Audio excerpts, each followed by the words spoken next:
Hello भैया, कैसे हैं आप? हाँ, मैं बढ़िया हूँ। आप बोलो, कैसे हो? आप कैसे हैं? हाँ, अल्हम्दुलिल्लाह, मैं तो ठीक हूँ। वो क्या हो गया, हमें पैसे भेजने के लिए बोला था, अभी तक नहीं भेजे आप। मैं डेली एटीएम में चेक कर रहा हूँ। हाँ, तो इधर दुबई में थोड़ा छुट्टियों का दिन चल रहा है, बैंक और बंद है इधर। इसकी वजह से पैसा तो मेरे पास है अभी, इसकी वजह से मैं भेज नहीं पा रहा हूँ बस। क्यों, आप पिछली बार गए थे तो इंडिया पे बैंकिंग अकाउंट खोल के आए थे ना? हाँ, मैं इंटरनेट पे बैंकिंग अकाउंट खोल के आ गया था। मेरे को इधर दुबई में कैसे इंटरनेट बैंकिंग अकाउंट कैसे यूज करते हैं मेरे को पता नहीं है, इसकी वजह से।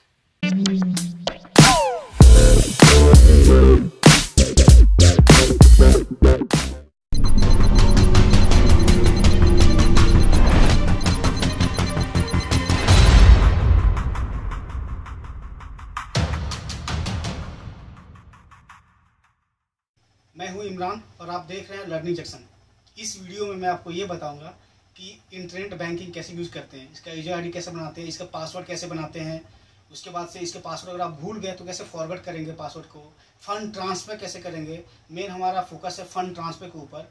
अभी भी इंडिया में बहुत सारे ऐसे लोग हैं, 80 से 90% लोग, जो इंटरनेट बैंकिंग के बारे में नहीं जानते हैं। इंटरनेट बैंकिंग एक बहुत ही अच्छा सर्विस है बैंक की तरफ से, जिससे आप किसी को भी पैसे ट्रांसफ़र कर सकते हैं, किसी भी बैंक में ट्रांसफ़र कर सकते हैं। इसमें एक IMPS बोल के एक सर्विस आता है जो तुरंत क्विक ट्रांसफ़र होता है फंड। तो इसके बारे में मैं आपको इस वीडियो में बताऊँगा, तो प्लीज़ ये वीडियो पूरा देखें। चलिए शुरू करते हैं। क्लास शुरू करने से पहले मैं आपको फिर एक बार याद दिला दूं कि अगर आपने अब तक हमारा लर्निंग जंक्शन चैनल सब्सक्राइब नहीं किया है तो प्लीज़ यहाँ पर क्लिक करके सब्सक्राइब कर लें, या तो फिर वीडियो प्ले होने के बाद यहाँ पर सब्सक्राइब का एक बटन आता है, यहाँ पर क्लिक करके सब्सक्राइब कर सकते हैं, या तो फिर आप हमारे वेबसाइट पर विजिट करके यहाँ से भी बहुत सारी जानकारी ले सकते हैं।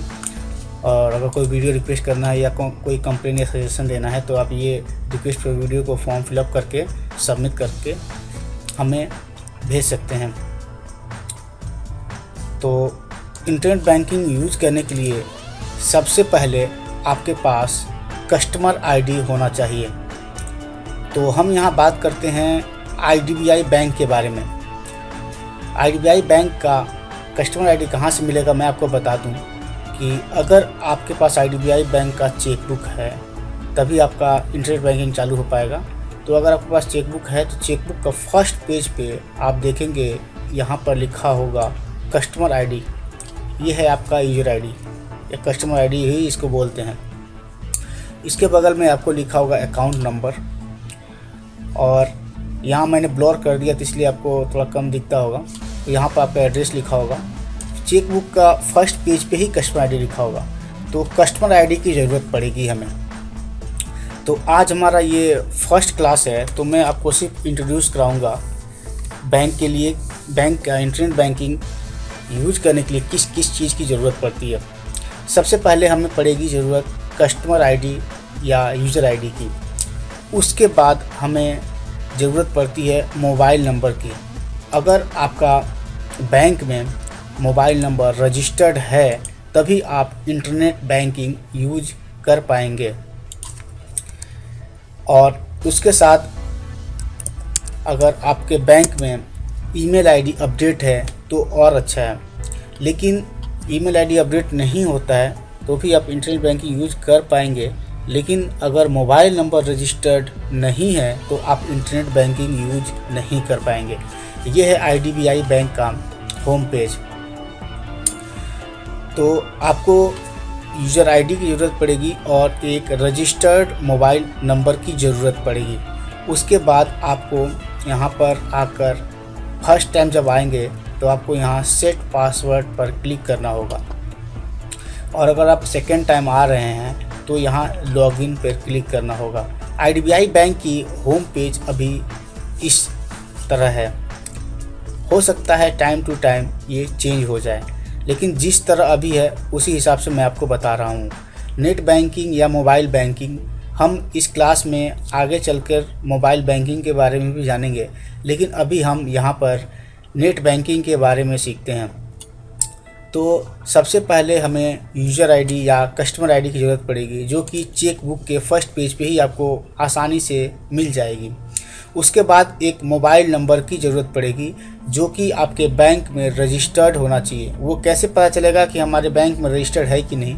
तो चेक बुक को जैसे ही आप उठाएंगे तो ये फर्स्ट पेज पे जहाँ पर कस्टमर आईडी यहाँ पर लिखा होगा वहीं पे आपका एड्रेस भी यहाँ लिखा होगा। तो एड्रेस के बगल में ही आप यहाँ पर देखेंगे तो यहाँ मोबाइल नंबर भी लिखा होगा। मैंने इसको ब्लर कर दिया है, ब्लर करने की वजह से आपको दिख नहीं रहा है, लेकिन यहाँ पर मोबाइल नंबर होगा, यहाँ नाम होगा, फिर एड्रेस, उसके बाद से फिर यहाँ मोबाइल नंबर होगा। तो अगर आपका यहाँ मोबाइल नंबर लिखा हुआ है तो इसका मतलब कि आपका बैंक में ये मोबाइल नंबर रजिस्टर्ड है।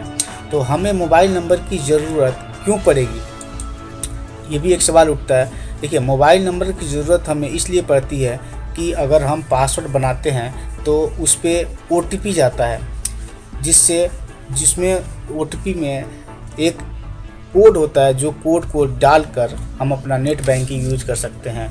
इसके बाद अगर हम फंड ट्रांसफ़र करते हैं या ऑनलाइन बैंकिंग से शॉपिंग करते हैं तो हमारा एक OSP बोल के कोड जो है हमारे मोबाइल पे सेंड कर दिया जाता है बैंक की तरफ से।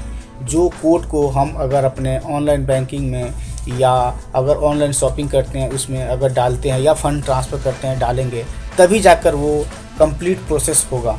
अगर हम वो कोड नहीं डालेंगे तो नहीं हो पाएगा। ये बैंक के तरफ से एक सिक्योरिटी के लिए है, आपके भलाई के, आपके अच्छाई के लिए है, ताकि आपका बैंक को दूसरा कोई ऑपरेट ना कर सके, दूसरा कोई फ़ंड ट्रांसफ़र ना कर सके। तो इसमें मोबाइल नंबर रजिस्टर होगा तभी आप इसे यूज कर पाएंगे। उसके साथ ही फर्स्ट टाइम आप जब इंटरनेट बैंकिंग में पासवर्ड बना रहे होंगे तो उसके लिए आपको अपना ATM कार्ड यानी कि डेबिट कार्ड की ज़रूरत पड़ेगी। डेबिट कार्ड में क्या क्या ज़रूरत पड़ेगा मैं आपको बता दूं कि सबसे पहले डेबिट कार्ड का नंबर, उसके बाद आपका डेबिट कार्ड का एक्सपायरी डेट, उसके बाद आपके डेबिट कार्ड का पिन जिससे आप पैसे निकालते हैं, उसके बाद हो सकता है CVV नंबर की भी ज़रूरत पड़े। तो कुल मिलाकर आपके पास मोबाइल नंबर रजिस्टर होना चाहिए, कस्टमर आईडी या यूज़र आईडी होना चाहिए, उसके बाद आपके पास आपका ATM कार्ड होना चाहिए। तो ये सब चीज़ आप अपने पास रखें। हम अगले क्लास में बताएंगे कि कैसे पासवर्ड सेट करते हैं और कैसे बनाते हैं। तो चलिए आज का पहला क्लास यहीं पर ख़त्म करते हैं और दूसरे क्लास में हम फिर मिलेंगे। Thank you for watching.